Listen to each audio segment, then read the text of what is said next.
Alô Escola, bem-vindo ao podcast Conversas com Uniap, um bate-papo interdisciplinar sobre temas importantes na educação para refletir e debater com a comunidade escolar. Nesta edição vamos falar sobre gênero e diversidade sexual. Com a palavra, os inanimados da escola, uma conversa entre paredes. Em uma escola do Rio de Janeiro, quando todos vão embora, o portão se fecha e já não há ninguém na escola. Ufa!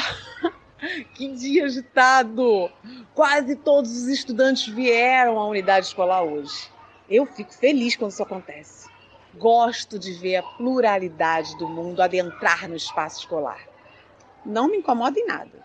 Me sinto aberto à diversidade, para os diversos. Contudo, estão longe do interior da escola e não consigo interagir com os outros locais, como os corredores, a sala da direção, a sala dos professores, as salas de aula, os banheiros e a quadra. Nos corredores da escola, os murais estão em alvoroço. Passaram um dia inteiro sendo tocados e trocados por docentes. A escola estava comemorando o Dia da Família. Desenhos da educação infantil, gravuras recortadas pelo Ensino Fundamental 1 e um texto do Ensino Fundamental 2 compõem o arcabouço ilustrativo da festividade. Um dos murais presenciou a cena em que um menino de 10 anos, quando viu seu colega olhando o mural da turma, perguntou: "Ué, a sua família não aparece aqui? Também 2 pais não é família?"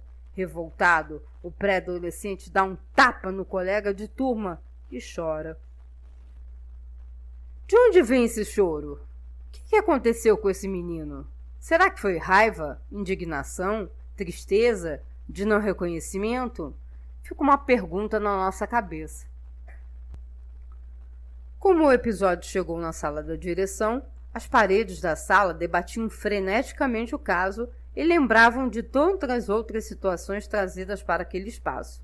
É um entra e sai de motivos, muitas vezes silenciados por quem pode falar. Já quem não fala, observa e testemunha. E o que mais podemos fazer? A cadeira da diretora então comentou: Não é raro que situações relacionadas a alunos e alunas que não estão dentro do padrão esperado venham parar aqui. Outro dia foi um aluno pequeno até, devia ter uns 7 anos, mas já era tratado por apelidos em tom pejorativo, bichinho, gayzinho. Acho que ele nem mesmo sabia exatamente sobre o que era aquilo que o estavam denominando, mas entendia que viu alguma coisa errada nele, e entendia aquilo como um xingamento. Então decidiu também ofender a mãe do colega que o provocava. Olha, foi um furdunço danado. As crianças por vezes são muito cruéis. E a parede respondeu: Mas os adultos também.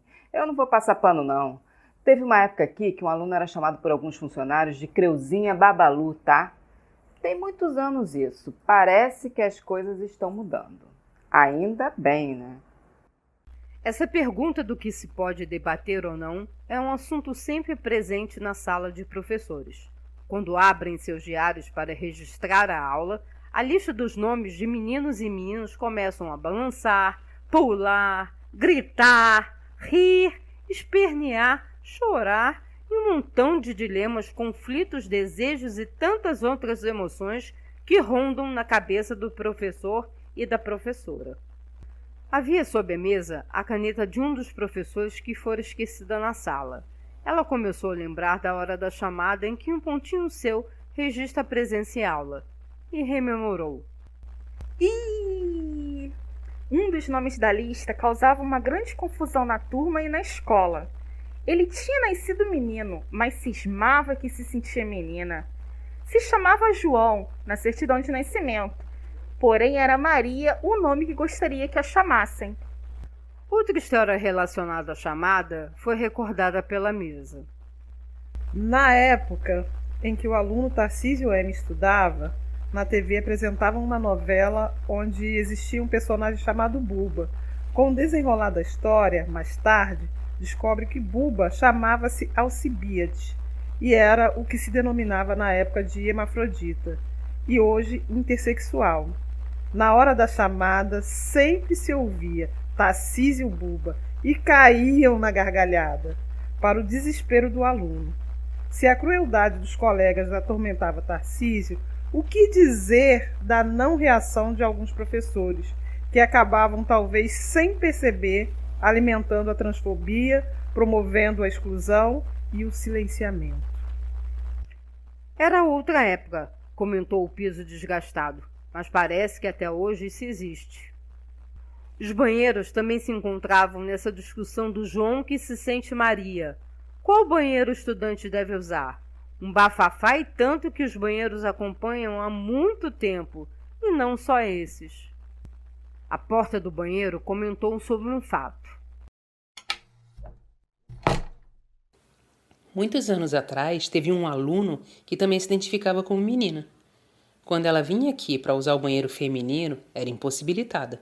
E por outro lado, quando ela ia ali usar o banheiro masculino, era constantemente vítima de agressões verbais, chacota e diversas violências. Com isso, ela acabava muitas vezes escolhendo não usar o banheiro durante o período inteiro em que ficava na escola. Coitada, era um maior sufoco.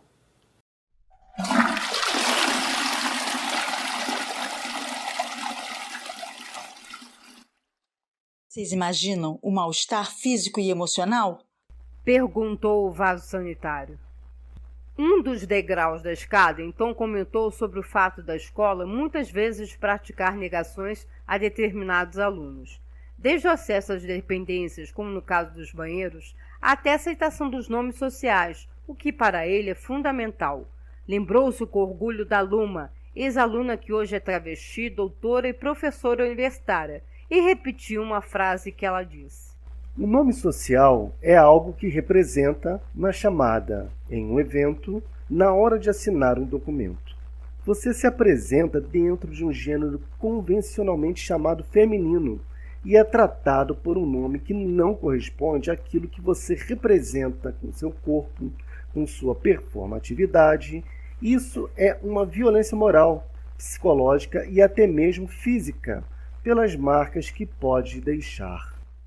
No que a porta do banheiro comentou. Aqui escrevem diversas ofensas e apelidos direcionados a todos que saem do que é considerado o padrão, independente de ser aluno, professor, etc. Outro dia estava escrito Rodrigo Viadinho. Aí o Rodrigo entrou e quando leu decidiu riscar e escrever Viadão. Tá certíssimo. Ora, afinal ele tem quase 1,80 m. Então a Pia falou.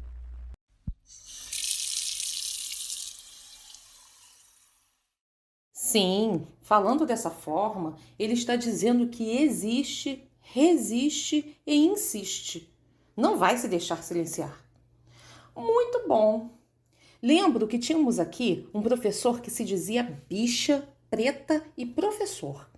É importante para quem sai do chamado padrão hétero, cis, branco, perceber que é possível alcançar esses espaços também.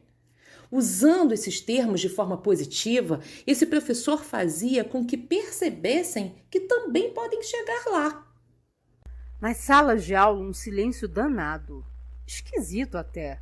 Elas testemunham tantas e tantas vivências, mas hoje resolveram ficar quietinhas. Contudo, no corredor que dá para a quadra, uma das salas de aula se manifesta.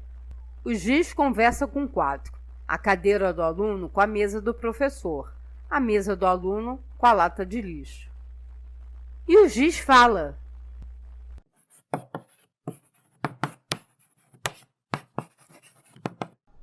Engraçado que só falamos de alunos bem gays, aqueles bem bichas mesmo, né? Aqueles que são bem perceptíveis.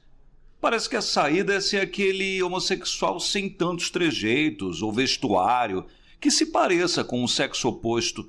Assim são mais respeitados, vocês não acham? Ao que o quadro respondeu. Ah, pelo amor, o senhor está parado no tempo mesmo, hein? Isso só provoca mais sofrimento. Assim, a pessoa não pode ser quem ela é.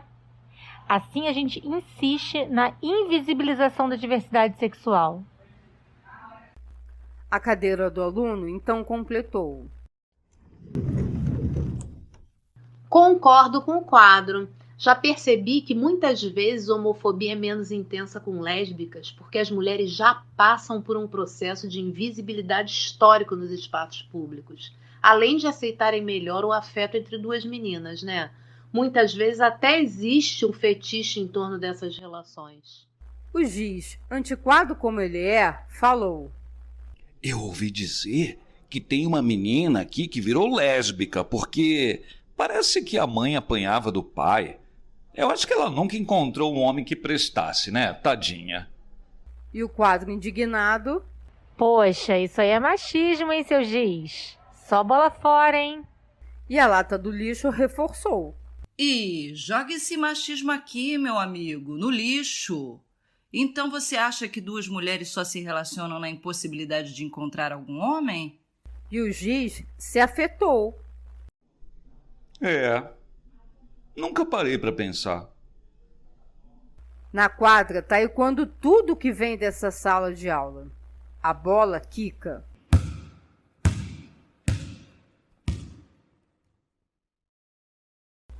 Olha, sei que as coisas estão mudando, mas tem muito caminho ainda pela frente.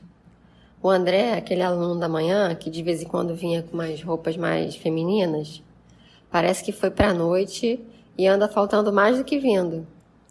Dizem que ele anda por aí. Fico pensando, será que eles evadem voluntariamente? Então, o Gol questiona tudo. Pois quem defende o direito das crianças e adolescentes em suas diversidades a crescerem no mundo sem violência sexual ou de gênero? Pois Já é tarde. Está tudo escuro por aqui. Amanhã, como todos os dias, eu me abro de novo para que todos entrem na escola. E aí, esse debate vai ficar só entre os inanimados? Você acabou de ouvir uma dramatização do texto Inanimados da Escola, uma conversa entre paredes, produzida por profissionais do NIAP.